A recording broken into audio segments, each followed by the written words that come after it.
নমস্কার, welcome to Thakur special. বন্ধুরা, আজকে আপনাদের সঙ্গে শেয়ার করছি তন্দুরি ফুলকপি। এই তন্দুরি ফুলকপি আমরা স্ন্যাক্স হিসেবে চা বা কফির সঙ্গে খেতে পারি।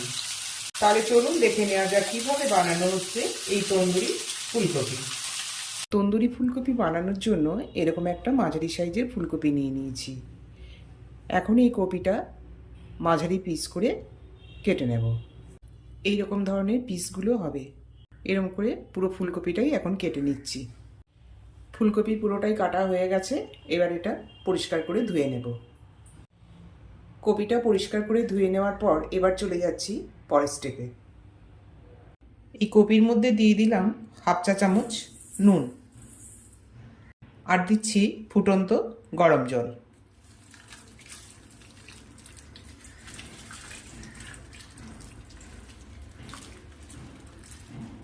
এই গরম জলের মধ্যে কপিটা 5 মিনিট ভিজিয়ে রাখবো। ঢাকা দিয়ে দিলাম। 5 মিনিট পরে এটা খুলবো। 5 মিনিট হয়ে গেছে। এবার এই গরম জলটা ড্রেন আউট করে দেবো। এই ফুলকপিটা যতক্ষণ ঠান্ডা হচ্ছে এর মধ্যে আমি একটা ব্যাটার তৈরি করে নিচ্ছি। দিয়ে দিচ্ছি 100 গ্রাম টক দই, হাফ চা চামচ ধনে গুঁড়ো, হাফ চা চামচ জিরে গুঁড়ো, গরম মশলার গুঁড়ো কোয়াটার চা চামচ। গরম মশলার মধ্যে আছে ছোট এলাচ, দারচিনি আর লবঙ্গ। হলুদ হাফ চা চামচ,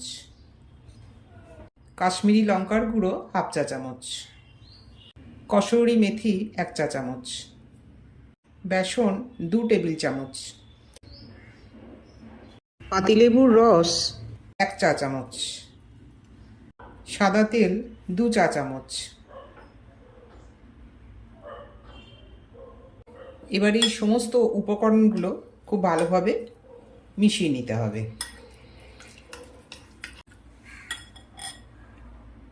ঠিক এরকমভাবে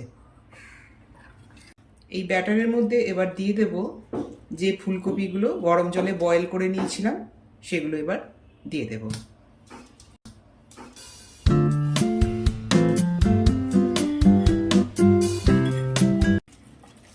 এখন আর চামচ ব্যবহার করা যাবে না। চামচ ব্যবহার করলে এই কপির ফুলগুলো ভেঙে যাবে। বয়েলের সময় হাফ চা চামচ নুন দিয়েছিলাম, এখন আবার হাফ চা চামচ নুন দিয়ে দিলাম। আর দিচ্ছি 1 চা চামচ আদা রসুনের পেস্ট। আদা রসুনের পেস্টটা দেওয়ার পর আরও একবার ভালোভাবে মিক্স আপ করে নেব। কপিটা মশলার সঙ্গে পুরো মাখানো হয়ে গেছে। এখন এটা 30 মিনিট রেস্টে রেখে দেব। ব্যাটারের সঙ্গে মিক্স আপ করাটা 30 মিনিট হয়ে গেছে। এবার এটা ফ্রাই করে নেব। ফ্রাই প্যান বসিয়ে দিয়েছি। দিয়ে দিচ্ছি 2 টেবিল চামচ রিফাইন্ড অয়েল।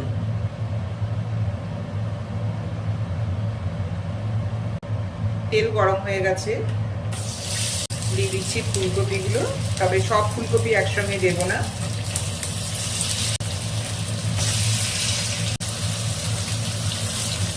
এটা একদম ডিপ ফ্রাই হবে না, এরকম ধরনের একটু লালচে লালচে ভাবে ভাজতে হবে।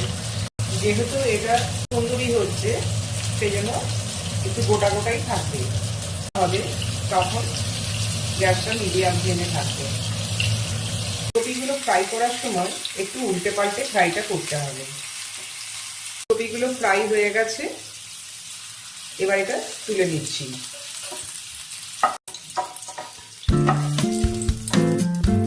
বাকি যে ফুলকপিগুলো আছে সেগুলো এবার দিয়ে দিচ্ছি।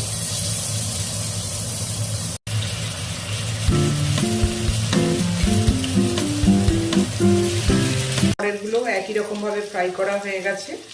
এবার এগুলো তুলে নিচ্ছি। ফুলকপি ফ্রাইটা একটু ঠান্ডা হয়ে যাওয়ার পর চলে যাব পরের স্টেপে। ঠান্ডা হয়ে যাওয়ার পর এবার এগুলো এরকম একটা স্টিক নিয়েছি। স্টিকে গেঁথে স্মোকি ফ্লেভারের জন্য গ্যাসে 1 মিনিট এটা আমি দেব। এইভাবে ফুলকপিগুলোকে গেঁথে নিতে হবে, যেভাবে সাধারণত তন্দুর বানানো হয় আর কি। এরকম করে আরও শিকগুলো আমি সাজিয়ে নেব। তাহলে বন্ধুরা, আমার এই রেসিপিগুলো আপনাদের কেমন লাগছে আপনারা কমেন্ট বক্সে কমেন্ট করে অবশ্যই জানাবেন। আপনারাও বাড়িতে এইভাবে বানান, বানানোর পর কেমন হলো সেটা জানাতে কিন্তু ভুলবেন না। আর পাশাপাশি অনুরোধ রইল আমার চ্যানেলটি লাইক, শেয়ার এবং সাবস্ক্রাইব করবার জন্য। সব শিকগুলোই গাঁথা হয়ে গেছে এইভাবে। এখন এটা গ্যাসে দিয়ে দেব স্মোকি ফ্লেভারের জন্য। গ্যাস ওভেনের মধ্যে একটা গ্রিল বসিয়ে দিয়েছি। স্মোকি ফ্লেভারের জন্য আমি এটা গ্যাসে 1 মিনিটের জন্য গ্রিল করব। আর গ্রিল করার আগে এর মধ্যে বাটার ব্রাশ করে দিলাম। সব শিকগুলোই ঘুরিয়ে ঘুরিয়ে গ্রিলটা করে নিতে হবে। আর এই গ্রিলটা যখন করা হবে গ্যাসের ফ্লেমটা থাকবে কিন্তু একদম লোতে। তন্দুরি ফুলকপি একদম রেডি হয়ে গেছে, আমি গ্যাস অফ করে দিলাম। এবার এটা প্লেটে সার্ভ করে দেব। তন্দুরি ফুলকপি প্লেটে পরিবেশন করে দিলাম, আর ওপর থেকে দিয়ে দিলাম একটু চাট মশলা। আজকে এই পর্যন্তই, দেখা হবে আবার অন্য কোনো পর্বে। নমস্কার।